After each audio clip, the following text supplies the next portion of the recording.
أعوذ بالله من الشيطان الرجيم بسم الله الرحمن الرحيم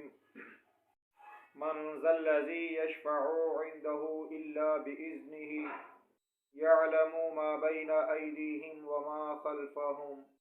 ولا يحيطون بشيء من علمه إلا بما شاء آمنت بالله صدق الله العظيم۔ حضور حکیم الامت مفتی احمد یار خان نعیمی رحمۃ اللہ تعالی علیہ کی مشہور زمانہ کتاب شان حبیب الرحمن من آیات القرآن سے جو مفتی صاحب نے پیارے آقا صلی اللہ علیہ وسلم کی عظمت و شان میں آیات مبارکہ نقل فرمائی ہیں، اس کتاب میں سے آج آیت نمبر 12 تلاوت کی گئی، اس کا ترجمہ اور اس کی جو مختصر تفسیر جو حکیم الامت مفتی احمد یار خان نعیمی صاحب نے لکھی ہے۔ اس آیت کا ترجمہ مبارک ہے، وہ کون ہے جو اس کے یہاں سفارش کرے بغیر اس کے حکم کے، جانتا ہے جو کچھ ان کے آگے ہے اور ان کے پیچھے ہے، اور وہ نہیں پاتے اس کے علم میں سے مگر جتنا وہ چاہے۔ یہ آیت مبارکہ ہمارے پیارے آقا صلی اللہ علیہ وسلم کی عظمت و شان کو بیان فرما رہی ہے۔ یہ کلمات طیبہ آیت الکرسی کے 3 جملے ہیں۔ آیت الکرسی میں اول تا آخر 11 صفات الہیہ کا ذکر کیا گیا ہے۔ تفسیر روح البیان میں آیت الکرسی کی تفسیر میں ہے کہ من ذا الذی سے بما شاء تک 3 اوصاف حضور علیہ السلام کے بیان فرمائے گئے۔ اس سے پہلے 5 صفات الہیہ کا بیان کیا گیا اور ان جملوں کے بعد 3 صفات الہیہ کا ذکر کیا گیا، اور درمیان میں 3 صفات مصطفیٰ علیہ السلام کا ذکر مبارک کیا گیا۔ جس طرح کلمہ طیبہ میں اول اور آخر میں اللہ رب العالمین کا نامی اسم گرامی ہے، اور بیچ میں ہمارے دلبر آقا حضرت محمد الرسول اللہ صلی اللہ علیہ وسلم کا نامی اسم مبارکہ ہے۔ اس جملے میں من ذا الذی یشفع عندہ الا باذنہ جو پہلا جملہ ہے، اس میں حضور علیہ السلام کی شفاعت کبریٰ کا ذکر مبارک کیا گیا ہے کہ قیامت میں پہلا وقت جبکہ ماں و شما بلکہ تمام انبیاء کرام بھی نفسی نفسی پکار رہے ہوں گے، اس وقت اگر کوئی ذات اللہ رب العالمین کی بارگاہ میں اذن پا کر شفاعت فرمائے گی تو وہ ہمارے دل پر آقا علیہ السلام کی ذات مبارکہ ہوگی۔ پھر جب دروازہ شفاعت کھل جائے گا، اس کے بعد انبیاء کرام، علماء و مشائخ، چھوٹے بچے، بڑے حفاظ، اور قرآن مجید، فرقان حمید اور ماہ رمضان المبارک بھی شفاعت فرمائیں گے، لیکن سب سے پہلے شفاعت کا دروازہ کھولنے والی ہمارے پیارے آقا صلی اللہ علیہ وسلم کی ذات مبارکہ ہوگی۔ پیارے دوستو، یہ شفاعت کی 4 قسمیں ہوتی ہیں۔ پہلی قسم ہے جیسے بڑا چھوٹے سے سفارش کرے، جیسا کلیکٹر تحصیلدار کی سفارش کرے، اور دوسری شفاعت ایسی ہے جو برابر والا اپنے برابر والے سے کرے، جیسے ایک کلیکٹر سیشن جج سے سفارش کرتا ہے، اور تیسری سفارش ہے چھوٹا اپنے بڑے سے کرے، مگر چھوٹا دھونس اور دھمکی کے ساتھ سفارش کرے کہ میرا یہ مسئلہ حل کرو، اگر میرا مسئلہ حل نہ کیا تو میں اس کے معاملات میں گڑبڑ کروں گا، اس کی حکومت میں عمل دخل کروں گا۔ یہ تینوں سفارشیں، تینوں شفاعتیں اللہ رب العالمین کی بارگاہ میں ناممکن ہیں۔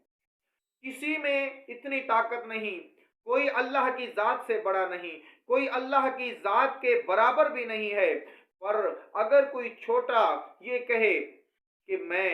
اللہ کی بارگاہ میں اپنا حکم منواؤں گا، اگر وہ میرا حکم نہیں مانے گا تو میں اس کی حکومت میں، اس کی خدائی میں تصرف کر سکتا ہوں، تو وہ بالکل جھوٹا ہے، ایسا کچھ بھی نہیں ہو سکتا۔ اور یہی وہ سفارش ہے جس کا اللہ رب العالمین نے انکار فرمایا ہے، اور یہی وہ سفارش تھی جس کو مسلمانوں کے علاوہ غیر مذاہب والے مانتے ہیں۔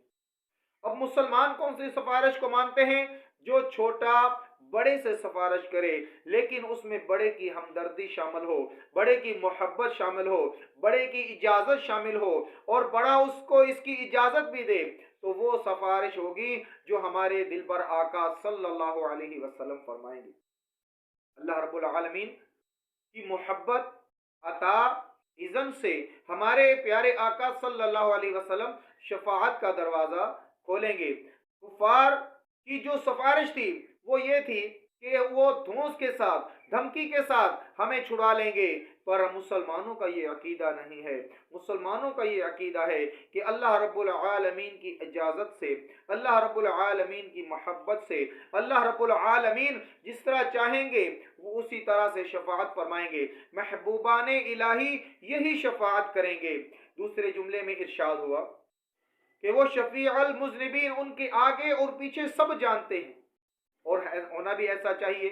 کہ جس کے متعلق سفارش کی جا رہی ہے اس کا بیک گراؤنڈ بھی پتہ ہونا چاہیے، اس کا اگلا بھی پتہ ہونا چاہیے کہ یہ کس قسم کا آدمی ہے، سفارش کے قابل ہے، شفاعت کے قابل ہے یا شفاعت کے قابل نہیں ہے۔ جو شفاعت کے قابل نہیں ہوگا ہمارے پیارے آقا صلی اللہ علیہ وسلم اس کی شفاعت نہیں فرمائیں گے، کیونکہ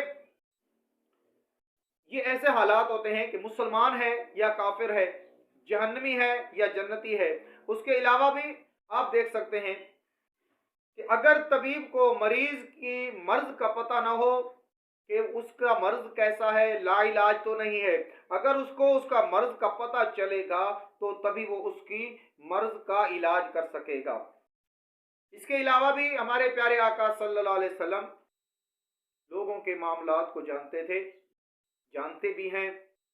دنیا میں بھی حضور علیہ الصلوۃ والسلام نے بہت سے لوگوں کے جہنمی یا جنتی ہونے کے متعلق خبر دی ہے، جس طرح کے عشرہ مبشرہ، حضرت سیدہ طیبہ طاہرہ زاہدہ، حضرت سیدہ فاطمہ زہرہ رضی اللہ تعالی عنہ، حضرت حسنین کریمین رضی اللہ تعالی عنہ کے جنتی ہونے کے ساتھ ساتھ یہ بھی خبر مبارک دی کہ میری بیٹی سیدہ فاطمہ تمام جنتی عورتوں کی سردار ہے، اور میرے یہ بیٹے حضرت امام حسن و حسین تمام جنتی جوانوں کے سردار ہیں۔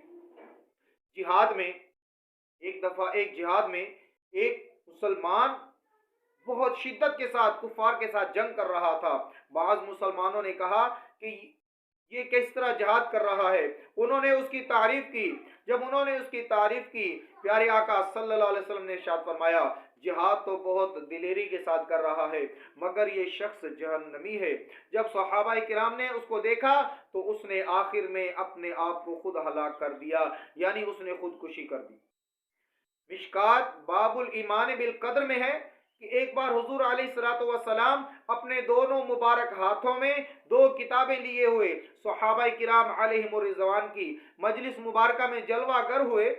اور فرمایا کہ اس کتاب میں جنتی لوگوں کے نام، ان کے باپ کے نام اور ان کے قبیلوں کا ذکر موجود ہے، اور یہ جو دوسری کتاب ہے اس میں جہنمیوں کے نام، ان کے باپ کے نام اور ان کے قبائل کا بھی ذکر موجود ہے۔ اس کے بعد ٹوٹل بھی بتا دیا کہ اتنے لوگ جنتی ہیں، اتنے لوگ جہنمی ہیں۔ ہمارے پیارے آقا صلی اللہ علیہ وسلم ان کے بارے میں جانتے تھے۔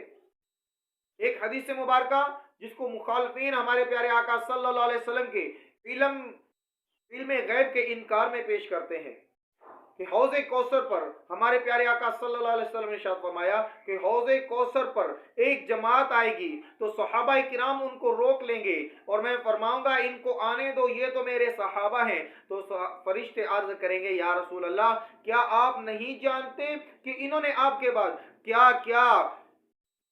کیا ہے؟ تو پیارے آقا صلی اللہ علیہ وسلم تو پہلے ہی اس کی خبر دے چکے ہیں۔ ابھی تو قیامت کا دن بھی نہیں آیا، قیامت کا دن آئے گا، قیامت کے دن میں حساب و کتاب بھی ہونا ہے، سب کو جانا ہے، حوض کوثر بھی ہوگا، پھر اس کے بعد وہ جماعت آئے گی۔ ابھی قیامت نہیں آئی لیکن ہمارے پیارے آقا نے اس کی خبر مبارک دے دی۔ کہ جماعت آئے گی، صحابہ اکرام ان کو روکیں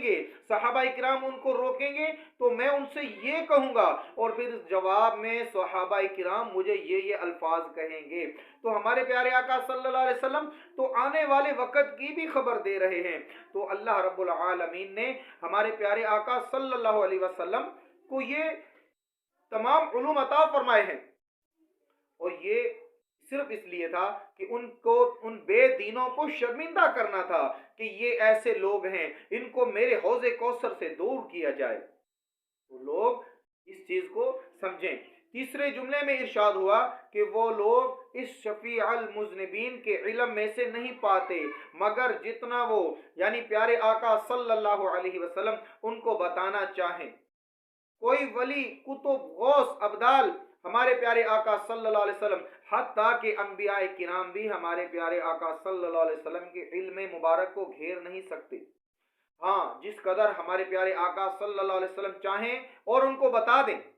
حقیقت یہ ہے کہ علم مصطفیٰ ایک سمندر ہے، اور اس سمندر سے لینے والے مختلف ظرف رکھتے ہیں۔ لوٹے والا لوٹا بھر پانی لے گا، مٹکے والا مٹکا بھر پانی لے گا، مشکیزہ والا مشکیزہ بھر پانی لے گا، اور کوئی تو ایسا ہوگا جو اپنے چلو سے پانی لے کر اس میں سے پانی پی لے گا۔ لیکن کئی بدبخت ایسے ہوں گے کہ سمندر کے پاس رہتے ہوئے بھی پیاسے مر جائیں گے، ان کو وہ پانی بھی نصیب نہیں ہوگا۔ اور ہمارے صدیق اکبر، فاروق اعظم، عثمان غنی، حضرت مولا علی رضی اللہ تعالیٰ عنہ ایک ہی سمندر مصطفیٰ علیہ السلام سے فیض مبارک لینے والے ہیں، مگر بقدر برداشت لیا۔ قصیدہ بردہ شریف میں اس کو خوب بیان فرمایا۔ وَكُلُّهُمْ مِن رَسُولِ اللَّهِ مُلْتَمِسٌ غَرْفًا مِنَ الْبَحْرِ أَوْ رَاشِفًا مِنَ